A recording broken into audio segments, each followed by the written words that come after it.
Alhamdulillahillazi hamdan katsiran kama amar.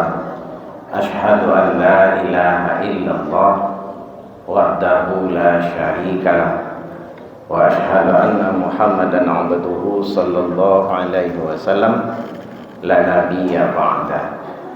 Bapak-bapak, ibu-ibu, jamaah, orang-orang tua yang kita muliakan, kepada Allah kita bersyukur dengan mengucapkan alhamdulillahirabbil alamin.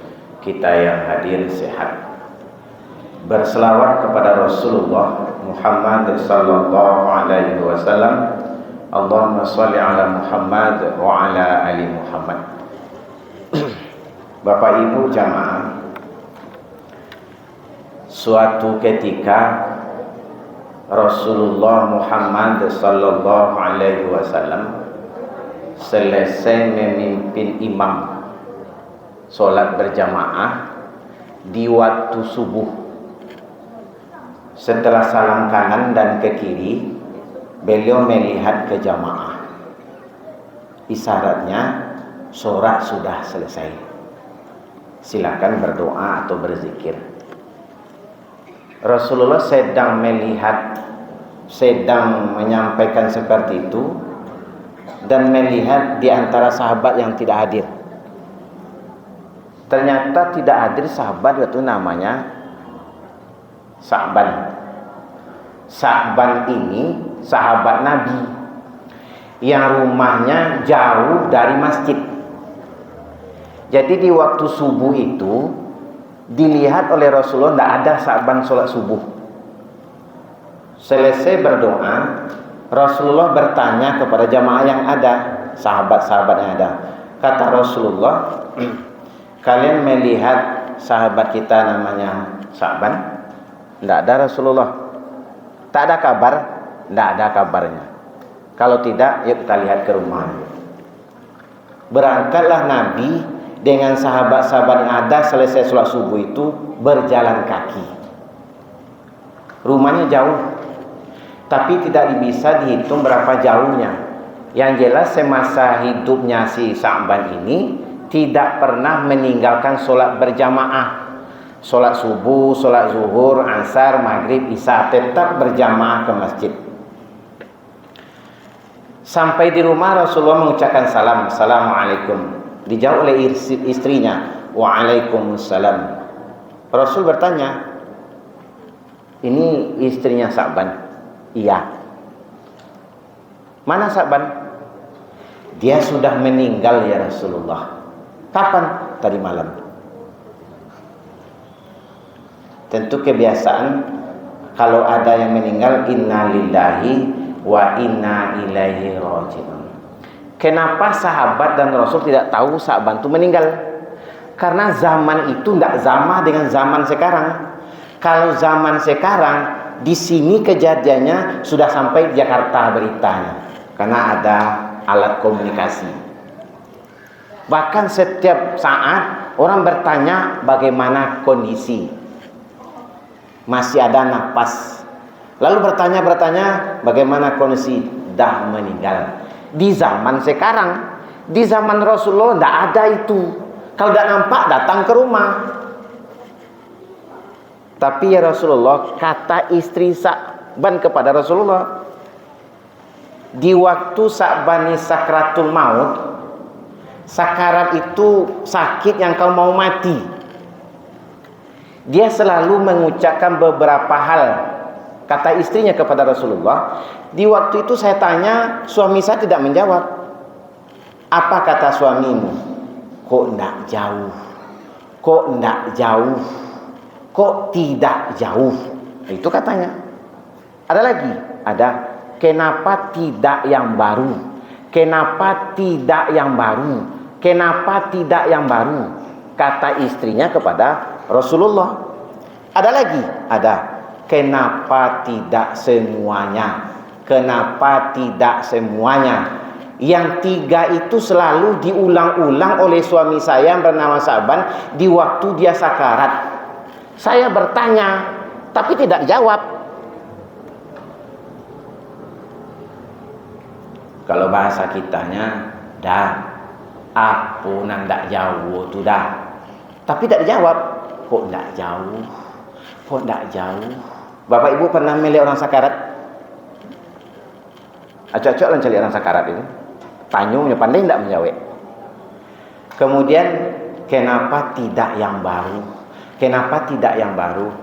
Dah. Apa yang baru tu? Babi ini udah cek lain, kata istrinya. Kok tak yang baru? Ditanya tak dijawab. Lalu Sa'ban juga bercerita, kenapa tidak semuanya? Kenapa tidak semuanya? Itu yang diucapkan terus menerus oleh si Sa'ban di waktu dia sakarat. Dijawab oleh Rasulullah. Kenapa tidak yang baru? Rupanya rumah Sa'ban ibaratkan ini masjid. Rumah Pak Tugino itulah rumah Sa'ban. Kini dekat itu. Ada pahalanya. Apalagi kalau sampai ke rumah Pak RW yang di mana namanya? Dekat kuburan ya. Akhirnya banyak pahalanya ke sini itu. Apalagi kalau rumah sampai di Simpang 3 sana. Simpang 3 itu cek ke Bentara, cek KT, cek ke kiri. Simpang 3. Bahasa Indonesia Simpang 3. Di waktu itu nampak pahala ke masjid itu. Kok tidak jauh? Cobalah kalau jauh, akhirnya begitu. Jadi jangan disalahkan rumah kita dekat atau jauh dari masjid. Orang yang paling dekat dengan masjid ya garis masjid lah. Garis masjid, umpama sini kamarnya, ya di kamar itu ke sini ya berapa langkah. Tapi kalau dia lakukan karena Allah, besar pahalanya. Orang yang jauh rumah dari masjid hanya berjalan kaki begitu saja, tidak baca bismillah, tidak apa-apa, ya tidak ada apa-apa. Jadi Sa'ban di waktu itu nampak onggok pahala itu, onggok pahala berjalan dari rumah ke masjid, nampak onggoknya. Umpama di sini masjidnya di Solo, Sumatera Barat, itulah jalan kaki kemari. Berapa banyak pahala itu? Nampak onggok pahala. Yang kita cari dalam sholat itu kan pahala. Lalu nampak pahalanya itu. Dia menyesal di waktu itu. Kok tidak jauh rumah saya?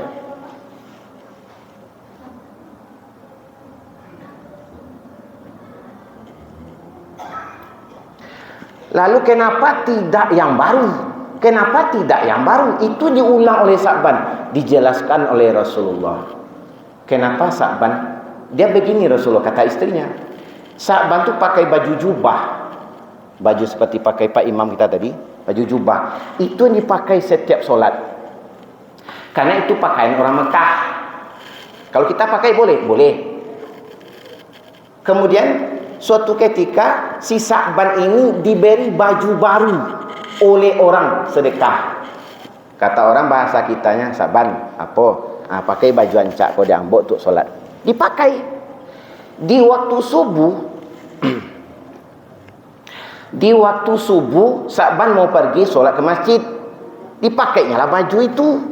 Begitu sampai di pintu rumah mau keluar, hari hujan tembuslah dingin itu ke dalam bajunya, karena baju tipis tapi baru. Karena bajunya tembus hujan, tidak tahan dingin, dibukanya baju yang baru itu, dipakai baju lama, itu dibawa ke masjid. Rupanya Pak, kalau baju baru dibawa ke masjid berpahala. Kalau baju buruk, ketek palon. Upialah kunyang-kunyang, bajulah kunyang-kunyang, lata gajai lo jahitnya. Itu nawak bawa solat. Ada pahalanya kecil, tapi lebih bagus yang baru. Kalau kita bansik-bansik pakai baju ancak, tidak baju baru, orang pakai ancak baju yang ini. Tapi kalau orang kaya pakai baju bagus tuh, memang itu pakaian dia. Coba lihat orang tukang rauk itu apa Indonesia? Orang tukar pilih-pilih kara-kara tu pakai baju buruk. Itulah bentuknya. Gembel kata orang kini. Akhirnya orang mau sedekah. Pi cuba ambo gagah-gagah kok. Pakai baju ancak, itu pakaiannya tu. Tak murang sedekah Pak. Jadi rupanya untuk solat tu baju ancak. Tidak yang baru tapi ancak. Tapi di waktu itu dia pakai baju baru karena tembus hujan, dibukanya pakai yang lama. Rupa nampak onggok pahala di waktu dia pakai baju baru. Kalau kita pakai baju baru kapan? Lebaran. Setiap hari mau celek mall SKA bantu karuntuh di orang naik kata pengen cari baju baru. Untuk solat alun naik Nyo gosok baju sampai rumah, nyo lipek dalam lemari. Bila pakai besok lebaran. Kalau solat tarawih ya untuk ikut ya. Adonan nancak, adonan indah. Adonan nancak benar sagan awak jorang. Ala rancak bajunya sagan aja orang. Pi baju peot, baju buruk-buruk, lah kuning-kuning. Ah, tu dak sagan kecilnya. Siko ndak do. Ku standar baju.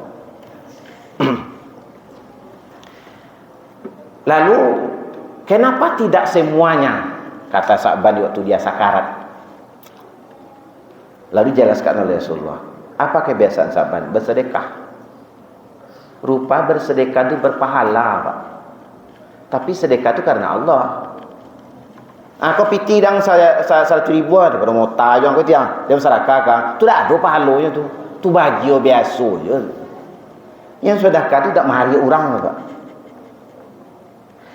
Si Sa'ban ini kebiasaan kata istrinya, orang Mekah itu kan makannya bukan nasi seperti kita.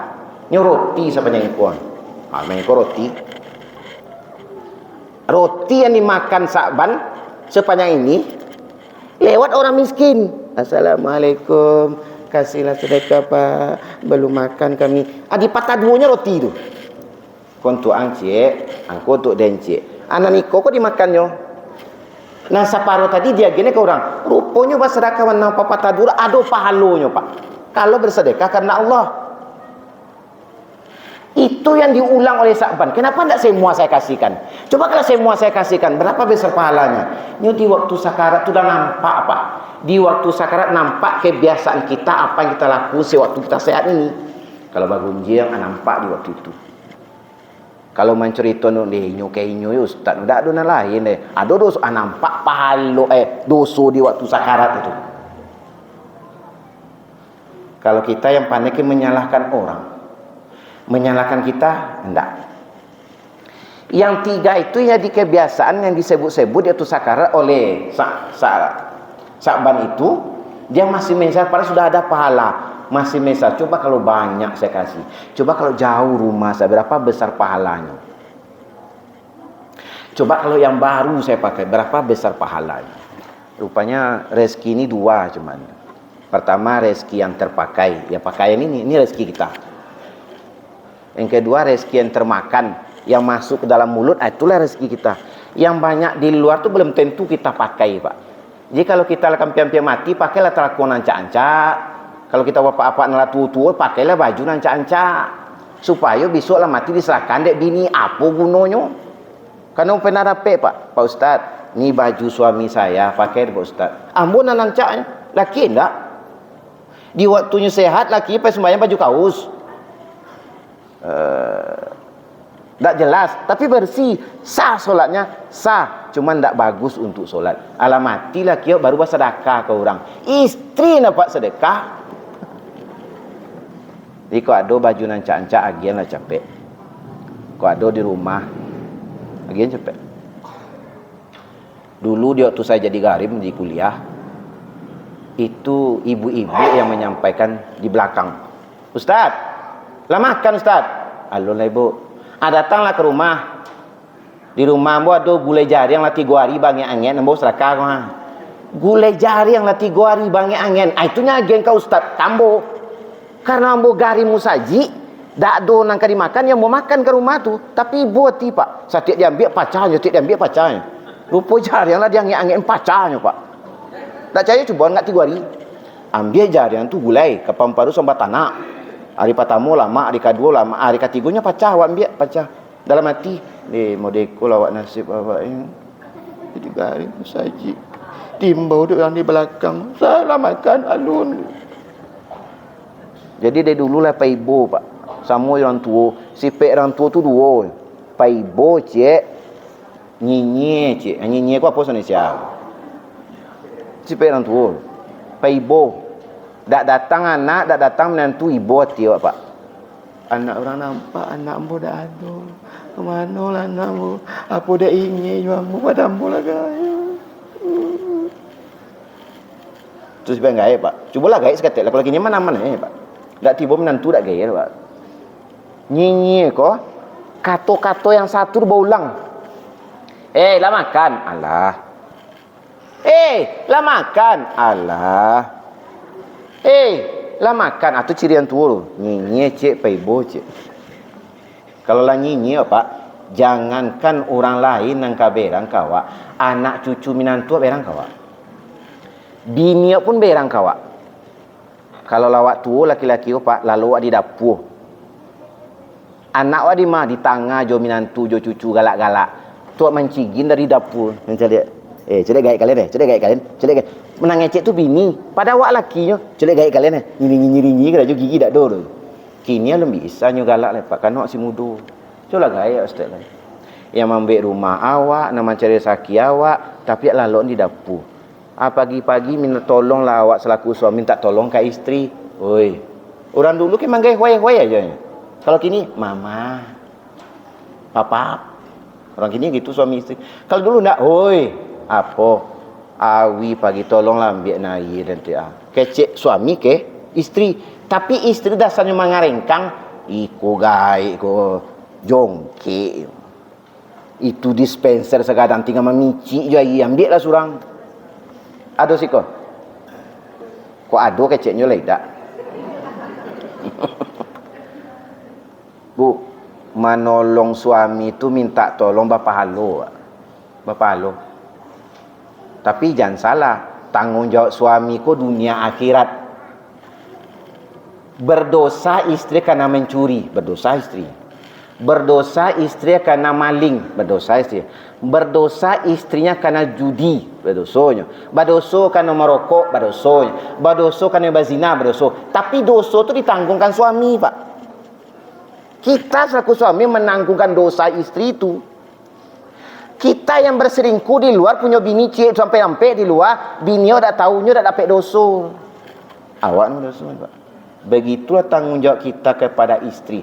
Tapi kadangkala tak cukup nafkah aberang mengrengkang lo istri tu kawak. Gaik ko. Ambo ko dibitun dik bini musuk mbo pai. Awak ilah gaik tapi dikecek gaik dia orang tak terima. Model kini lah tu orang ngecek mbo gaik. Oi gaik je. Ambo sawa tenjuang ko nak takut. Apa dasarnya? Wa ma khalaqatul jinna wal insa illa liya'budun. Allah ciptakan jin dan manusia untuk ketemu dengan Allah nanti di padang mahsyar. Maka kita solat, kita puasa, tujuan kita untuk ketemu dengan Allah. Jangankan kita manusia umat Islam yang patuh taat kepada Allah, tumbuh-tumbuhan yang ada di depan rumah kita atau di belakang rumah, di waktu maghribnya tunduk itu. Patamu wantiko daunnya tunduk itu. Itu tanda dia tunduk kepada Allah. Sebanyak tu pohon kayu yang ada di atas bumi ini, hanya satu pohon yang tidak mau tunduk kepada Allah. Iaitunya pohon pinus. Bapak Ibu tahu pohon pinus? Kalau bahasa Indonesianya pohon cemara. Kalau dulu di SD belagukan itu. Kiri kanan kulihat saja banyak pohon cemara.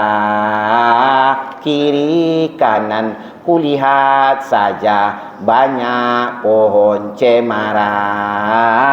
Begitu lagu dulu. Kalau kini tak ada lagu tu lah. Kalau kini lah TikTok lah namanya.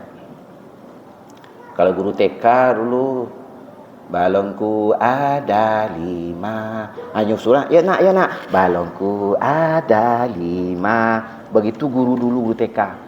Kalau kini enggak, balonku ada 5. Rupa-rupa warnanya, merah kuning kelabu, hijau dan merah jambu.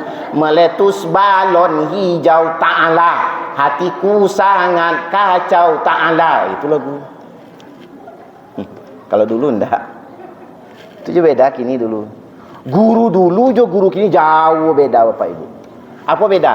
Kalau guru dulu lebih mati, guru kini masih ada je. Nah, itu beda. Sabantah je harinya. Ini yang dapat saya sampaikan. Yang penting kita berbuat karena Allah. Datang ke masjid karena Allah, solat karena Allah, agar nanti di padang mahsyar Allah memandang dan melihat kita. Assalamualaikum warahmatullahi wabarakatuh. Buat ya Ustaz, jadi